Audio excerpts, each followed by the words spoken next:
ሰላም እንደናችሁ ቤተሰቦች፣ ዛሬ ደግሞ አጠር አድርገን የምንነጋገርበት ነገር ይኖራል። ሰብስክራይብ አድርጉ፣ ላይክ፣ ሼር እያደረጋችሁ እስከ መጨረሻው ድረስ አብራችሁ ምን አስባችኋል? አሁን በምታደርጉት፣ በምታቀዱት፣ በምትተገብሩት ነገር ላይ ምን ያስባችሁ ነው? ወይስ ወዴት እየተራመዳችሁ ነው? እንቅስቃሴያችሁ እንዴት ነው? እሱ ነገር ግን አስባችሁ ፈትሻችሁ ታይታችሁት ኦር ተለማምዳችሁ ታውቃላችሁ? ለትምህርት ቤት ውሏችኋል? በስራ ቦታ፣ በትምህርት ዘርፍ ኤኒ ነገር ላይ በምታደርጉት በማንኛውም እንቅስቃሴ ላይ ምን አይነት ተግባሮች እያደረጋችሁ ነው? ምን አይነት ንቃት ታሳያላችሁ? ለምሳሌ በስራ ቦታ ሊሆን ይችላል፣ ወይ በትምህርት ሊሆን ይችላል። ባላችሁበት በተሰማራችሁበት ዘርፍ ምን ያህል ጊዜ ለመቅደም እየታገላችሁ ነው ያላችሁት?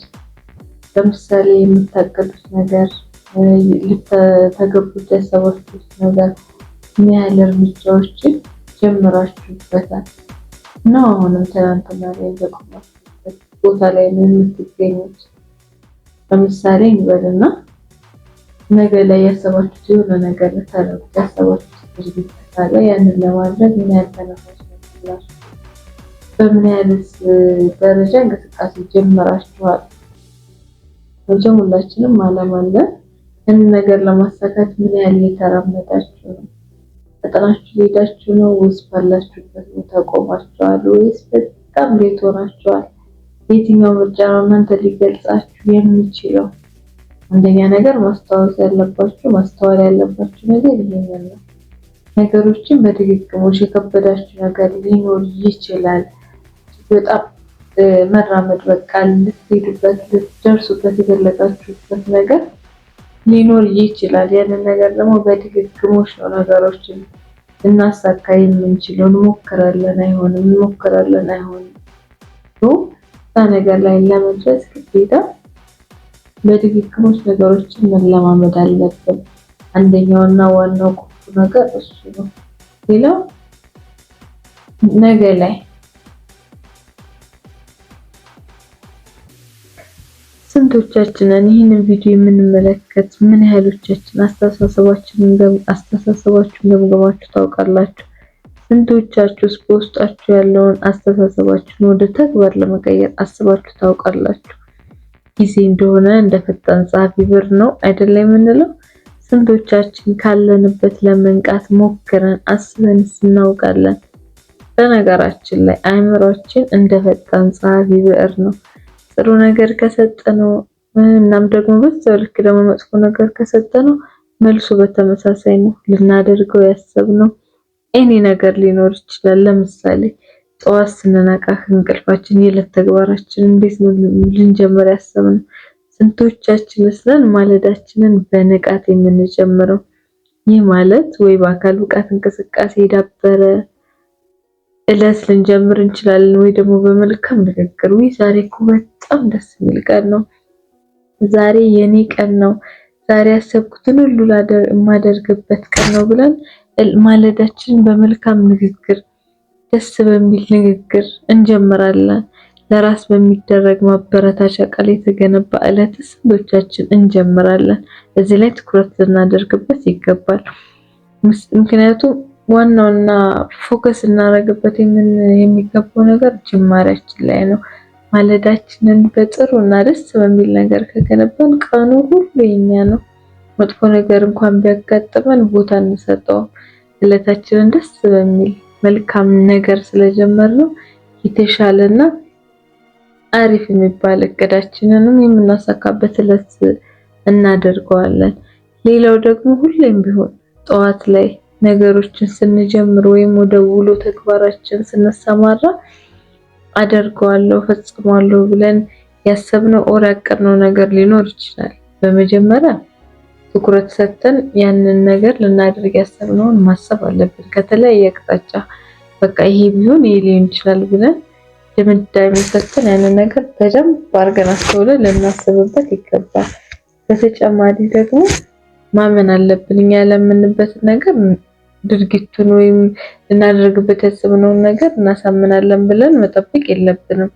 አምናችሁ የምታደርጉት ወይም አምናችሁበት በደንብ አስባችሁ ሲቀጥል ያመናችሁበትን ነገር ካደረጋችሁ እመኑኝ መጨረሻው ምንም አይነት ውጤቱ ጥሩ ይሁን መጥፎ መልሳችሁ ምንም አይነት ነገር የሚመጣ ነገር ቢኖር ራሱ ከህሊና ወቀሳ ትድናላችሁ።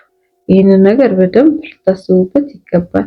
ነገሮችን አምናችሁበትና በአትኩሮት ካደረጋችሁ ምንም አይነት ነገር ሊሆን ይችላል መጨረሻው አይምሮአችን ላይ እንደ ጥሩ ነገር መልካም ነገር ሁሌ የምንመግበው ከሆነ ሁሌም ቢሆን ሰላማዊ ህሊና ይኖረናል።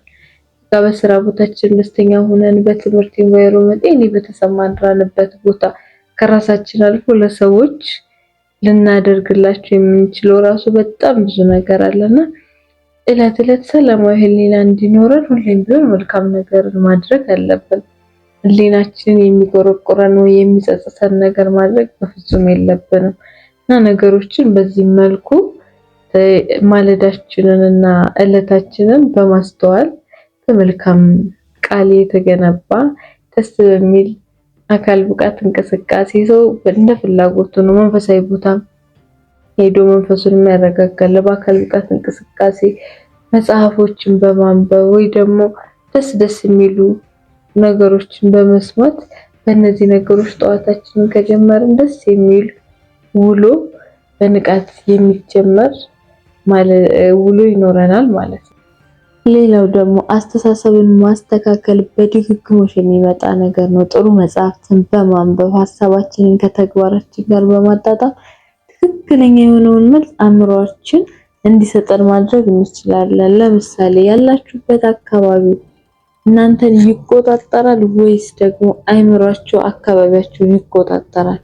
ይህን ስል ምን ማለት ነው? እለት እለት በምታደርጉት ተመሳሳይ ተግባር የምታስቡትን ወደፊት ማምጣት ትችላላችሁ?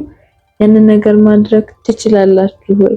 በስራ ወይ በትምህርት በኤኒ ነገር እለት እለት የምታደርጉት ነገር ሁሌም አንድ አይነት ነው። ጠዋት መነሳት የተለመደ የዘወትር ልማድ አይደለም ሁላችንም የግል ንጽህናችንን ከመጠበቅ ጀምሮ ያ ነገር ግን እደርስበታለሁ ላልነው ነገር ለእያንዳንዷ እርምጃችን ያንን ነገር ማምጣት ይችላል ወይ? አእምሮአችን በየቀኑ በሚደረገው ተመሳሳይ ድርጊት ተጠምዷል። ባለንበት ቦታ ላይ ግን ከፍታን ማምጣት እንችላለን። አዲስ ኤንቫይሮንመንትን መፍጠር በመቻል ባላችሁበት ቦታ ላይ አዲስ ነገርን በመፍጠር ተመሳሳይ ነገር የሚያደርግ ሰው ሁሌም ቢሆን የሚጠብቀው ፊት ለፊት የሚሆን ተመሳሳይ ነገር ብቻ ነው።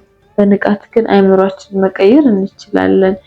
ይህንን ድርጊት ባደርገው ነገ ላይ አዲስ ነገር ያመጣል ብለን ለአእምሮአችን ባለው በአካባቢያችን ላይ በምናየው ኢንቫይሮንመንት በምንሰማው ነገር አዲስ ነገሮችን ልንፈጥርለት እንችላለን።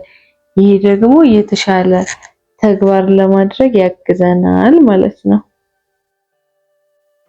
ወደ ሌላው ነገር ወደ ቀጣዩ ነገር ስናልፍ ደግሞ አጥብቀን የተሰጠንን ነገር ባለመልቀቅ ካሰብንበት መድረስ እንችላለን። በተሰማራንበት በማንኛውም አይነት የዕለት ተዕለት ተግባራችን ወላ በስራችን በማንኛውም ነገር ላይ የተሰጠንን ነገር አክብረን በታማኝነት ወደን በፍቅር እያንዳንዱ ነገር የምንሰራና የምናደርግ ከሆነ ካሰብንበት እንደርሳለን። ማንነታችን የኛ የራሳችን የግላዊ ህይወታችንን እየፈጠረልን ይመጣል። ለምሳሌ አሁን በሰክሬት በሚለው ነገር የምታምኑ ከሆነ ግላዊ ህይወታችሁን ኦር ፊውቸራችሁን እዛ ላይ ማግኘት ትችላላችሁ። አሁን ለምሳሌ ሹፍርና ከሆነ ሰንባዲ የሚፈልገው እዛ ሹፍርና ላይ ለመድረስ እንዴት ነው? በቃ መንጃ ፍቃድ ከመማር ጀምሮ ያንን ነገር ማድረግ ይችላል። በዛ ስራ ላይ ለመሰማራት ያንን ነገር መስመር መያዝ ይችላል። አስተማሪ መሆን የሚፈልግ ወታደር መሆን የሚፈልግ በማንኛውም ነገር ላይ ውስጣችን የሚፈልገው የግል ማንነት ወይም ደግሞ የግል ፍላጎት አለ። ያንን ነገር ለማሳካት አጥብቀን መያዝ ነው ከኛ የሚጠበቀው። ፍላጎታችን ለማሳካት ራሳችን የፈጠርነውን የኛን የግል ማንነታችንን መገንባት እንችላለን። ለምሳሌ ማንነታችን እንዴት ነው ልንገነባ የምንችለው? አንደኛ በአስተሳሰብ እንገነባዋለን፣ ሁለተኛ ደግሞ በሁኔታዎች ማንነትን መገንባት ይቻላል። በደንብ አድርጎ መገንባት ይቻላል ከሁኔታዎች ጋር ራስን በማዋሃድ።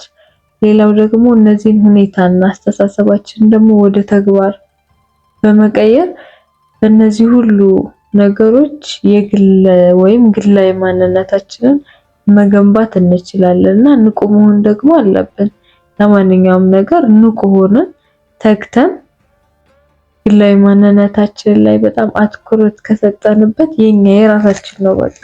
ለምን ሁላችንም ቢሆን አላማ አለን። እዛ አላማችን ላይ ደግሞ ለመድረስ ግዴታ የኔ የምንለው ነገር ያስፈልገናልና እዚህ ላይ ትኩረት ሰጥተን በደንብ መስራት እንችላለን። በደንብ ማለት ነው በቃ እዚህ ላይ በደንብ መስራት እንችላለን። ይህንን ነገር ደጋግማችሁ ሞክሩት። ነገሮችን አንዴ ሁለቴ በማድረግ ሳይሆን በተደጋጋሚ ልማድ እስከሚሆንብን ድረስ ነገሮችን በተደጋጋሚ መሞከር አለብን፣ ማድረግ አለብን። አድካሚ ነገር፣ አሰልቺ ነገር ሊያጋጥመን ይችላል። ያንን ሁሉ ነገር ግን ታግሰን አልፈን ራሳችንን መግለጽ መቻል በደንብ እስከምንችል ድረስ መታገል አለብን። በነገሮች ላይ እንዴት ይሄ ሁሉ ነገር እንደሆነ ራሱ እኮ ራስን መግለጽ መቻል አለብን። ግላዊ ማንነታችን ከገነባን አጥብቀን የያዝነው ነገር ምን ያህል ለስኬት እንዳደረሰን ምን ያህል ተግባር ላይ ብርቱዎች ሆነን ለማሸነፍ እንደጣርን ያንን ነገር በደንብ ደግሞ ማስረዳት መቻል አለብንና ያሰብንበት ላይ ለመድረስ እለት ሁል ጊዜ ቢሆን ከጧት ጀምሮ ማለዳችን ስንጀምር ጀምሮ የምናደርገው አስተዋጽኦ ከፍተኛ ሚና አለው ማለት ነው። በተመሳሳይ ማንነት አዲስ የሆነ ማንነትን መፍጠር እንችላለን። በተመሳሳይ ማንነት አዲስ ማንነትን መፍጠር ይቻላል። ማንነትን ሳይቀይሩ ግን አስተሳሰብና ሁኔታዎችን ማስተካከል ወይም አዲስ ለውጥ ማምጣት አይቻልም። አሁን ለምሳሌ ለምንድነው የሰው ልጆች መለወጥ ሲፈልጉ በጣም አስቸጋሪ የሚሆንባቸው? ከባህሪ ጀምሮ ለምሳሌ ማንነትን ሳይለውጡ ነገሮችን ለመለወጥ መሞከር ነው። ያኔ ደግሞ አይሳካም። ምክንያቱም ግዴታ ያ ሰው መጥፎ ቢሄቪየር ካለበት ከዛ መጥፎ ቢሄቪየሩ ላይ ጀምሮ መስራት አለበት፣ ወይ ደግሞ ስራ ላይ ያለበት ደግሞ የሆነ ተግዳሮት ነገር ካለ ያንን ነገር ማስወገድ አለበት። ስለዚህ አዲስ ማንነትን ለመፍጠር መጀመሪያ የግል ማንነታችን ላይ ለውጥ ማምጣት አለብን። ከባህሪ ጀምሮ ያንን ነገር መተው አለብን ማለት ነውና አዲስ ተግባርን ገንዘብ ማድረግ አለብን። የምናስበው የምናቀደው ወይም ደግሞ ልናደርገው ያሰብነው ነገር በአይምሮአችን ያስቀመጥነው ነገር አለ። ያንን ነገር እስኪ በዝርዝር እንጻፈው። ያኔ በየቀኑ ከውሏችን ከጧት እስከ ማታ ወይም ደግሞ ውሏችን ከጨረስን በኋላ ምልክት እየሰጠንበት እንለፍ። ባህሪ ላይ ከሆነ አስቸጋሪ ባህሪ ከሆነ ያለው ይሄ ነገር ዛሬ በዚህ ይሄን ያህል ያላችሁ በደንብ እያረጋችሁ ቲክ እያረጋችሁበት ከሄዳችሁ ራሳችሁን በራሳችሁ በደንብ አድርጋችሁ ጥሩ ማንነትን ትሰጡታላችሁ፣ ጥሩ ማንነትን ትገነቡላታላችሁ ማለት ነው ለራሳችሁ ባህሪያችሁ ላይ እና በዚህ መልኩ መለወጥ ያላችሁን ሐሳብ በኮሜንት አሳውቁኝ። ውድ ዩቲዩብ ቤተሰቦቼ ሰብስክራይብ አድርጉ፣ ሼር አድርጉ፣ አልጎሪዝሙ ከፍ እንዲያደርገው። ወዳችኋለሁ።